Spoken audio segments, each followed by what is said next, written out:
दिल्ली के लोगों के सामने दो मुख्य चॉइस हैं। एक आम आदमी पार्टी की टीम है, इसमें पढ़े लिखे लोग हैं। अरविंद केजरीवाल जी हैं, आईआईटीएन हैं, आईआरएस से रिटायर हुए हैं। मनीष सिसोदिया जी हैं, मीडिया का बैकग्राउंड है। आतिशी जी हैं, पढ़ी लिखी हैं। सत्येंद्र जैन हैं, पढ़े लिखे आर्किटेक्ट हैं। मैं हूं, मैं भी बीटेक हूं, लॉयर हूं। तो एक पढ़ी लिखी समझदार टीम, एक लीडरशिप यहां पे है और एक कलेक्टिव लीडरशिप है। दूसरी तरफ भारतीय जनता पार्टी की तरफ देखें तो वहां पे रमेश विधूड़ी हैं, प्रवेश वर्मा हैं, सतीश उपाध्याय हैं और तमाम इस तरीके के लोग जो हैं।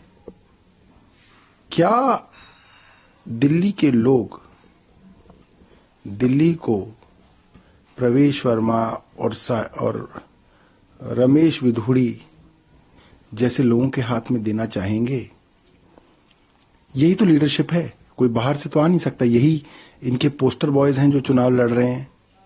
इन्हीं के पीछे भारतीय जनता पार्टी ने पूरा अपना जोर लगा रखा है।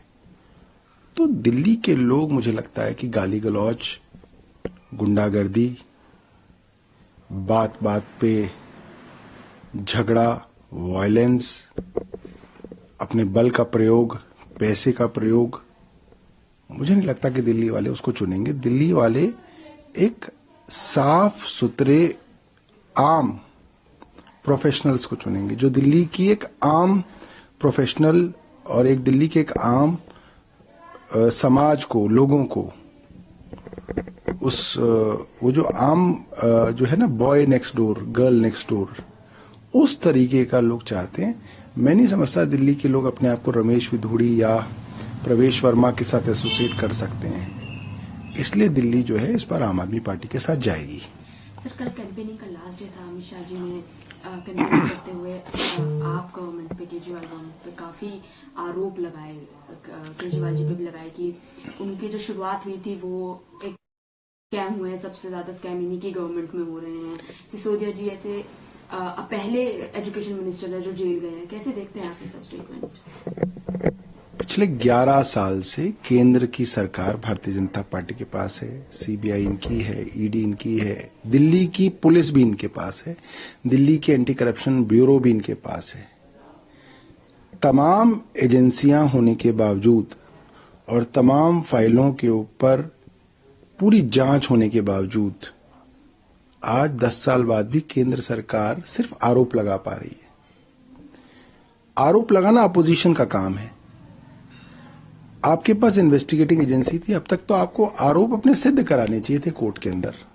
आप कोई भी आरोप सिद्ध नहीं करा पाए और सिद्ध होंगे भी नहीं, क्योंकि मकसद सिर्फ कीचड़ उछालना है। झूठ के पांव नहीं होते, झूठ जो है अदालतों में टिकता नहीं। इसीलिए आज हमारे सारे नेता बाहर आ गए और इसी नेगेटिव पॉलिटिक्स की वजह से आज देश पीछे जा रहा है। आज जीडीपी गिर रही है, आज ग्रोथ प्रोजेक्शंस कम हो गई हैं, आज जो है डेट, हमारे ऊपर जो कर्जा है देश के ऊपर, वो बढ़ रहा है, रुपए की कीमत घट रही है। क्यों? क्योंकि आप एक नकारात्मक राजनीति के अंदर पूरे देश को धकेल रहे हैं।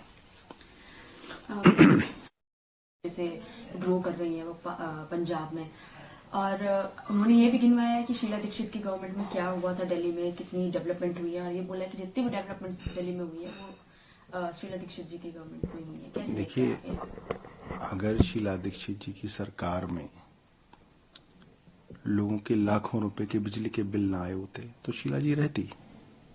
अगर हवा से चलने वाले मीटरों के कारण दिल्ली के लोगों में पानी के बिलों की त्राही त्राही ना होती तो शीला जी रहती।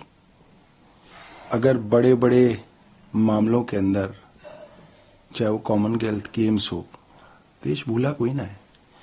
इतने बड़े स्तर पे कॉमनवेल्थ गेम्स दिल्ली में कराए जा रहे थे और रोज नए नए घोटाले निकल के आ रहे थे। चाहे टॉयलेट पेपर हो,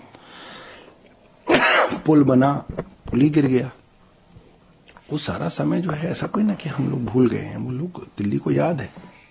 यहां निर्भया की हुई घटना, केंद्र में भी इन्हीं की सरकार थी, दिल्ली में भी इनकी सरकार थी। इनकी जो इनसेंसिटिविटी थी इनकी जो सत्ता में रहते हुए एरोगेंस थी, उसके कारण इनको दिल्ली के लोगों ने विदा किया और 15 साल बाद भी दिल्ली के लोग जो हैं इनको माफ नहीं कर पाए हैं। इनके जो अभी मंसूबे हैं वो जीतने के लिए नहीं है। अजय माकन मुझे एक कोई सीट बता दें जहां पे कांग्रेस जीत रही है, एक कोई सीट, एक भी सीट नहीं है जो कांग्रेस जीत रही हो। और अगर बता दें तो मैं अजय माकन जी के साथ चल के एक एक घर में मीडिया के सामने लेट्स डू अ लाइव सर्वे।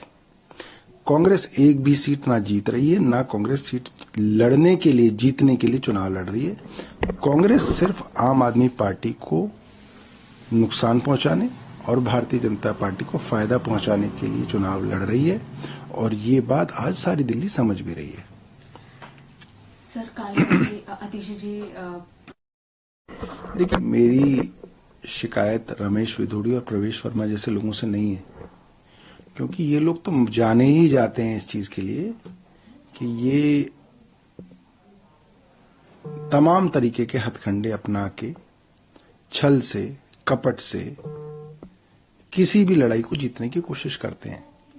मेरा इतराज चीफ इलेक्शन कमिश्नर, जिनका नाम राजीव कुमार है, और इस पूरे के पूरे चुनाव आयोग से है कि चुनाव आयोग आज इस स्तर तक गिर गया है कि आज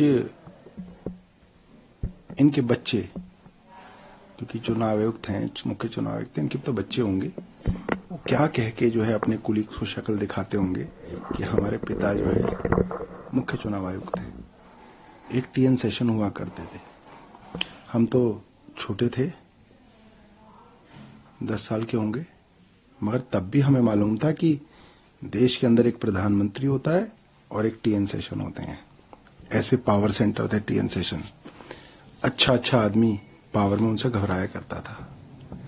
आज राजीव कुमार जी जैसे लोगों ने तो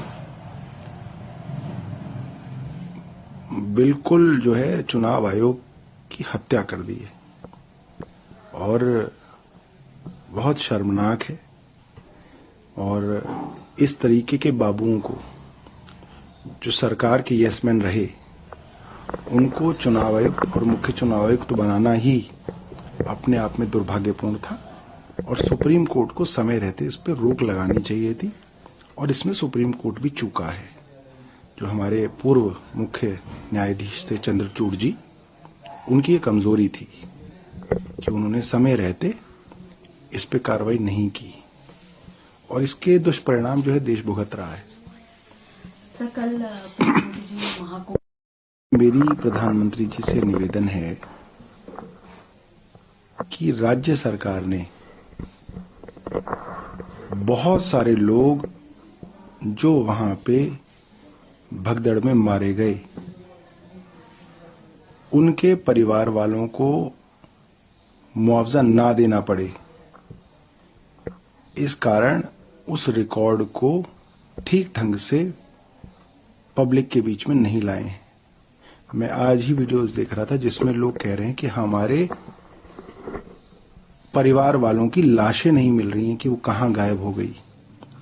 ये एक बड़ी बात है। मैं प्रधानमंत्री जी से निवेदन करूंगा कि वे कल वहां पे जाके अनाउंस करें कि जितने भी पीड़ित हैं, मृत हैं, तो उनके परिवार को जो है कुछ राशि मदद की दी जाए। ज्यादातर लोग बड़े गरीब हैं, और जो लोग घायल हैं उनके लिए भी जो है कुछ राशि दी जाए। और ये अनाउंसमेंट जो है कल प्रधानमंत्री वहां से करें, ये बेहद जरूरी है। वरना जो लोग अपने परिवारजनों को वहां पे खोएंगे, वो पूरी जिंदगी जो है परेशान रहेंगे कि उनके परिवारजनों की जो है मृत शरीर भी नहीं मिला है। तो बड़ी शर्म की बात है हमारे यहाँ। और अगर दो देशों में युद्ध भी होता है तो भी अगर दूसरे देश में कोई सैनिक मारा जाता है तो उसका शरीर भी वापस दिया जाता है। ये तो दुश्मनों द्वारा भी दिया जाता है। तो ये तो अपनी सरकार है, इनको जो है मृत शरीर जो है लोगों के वापस करने चाहिए और उनको मुआवजा देना चाहिए।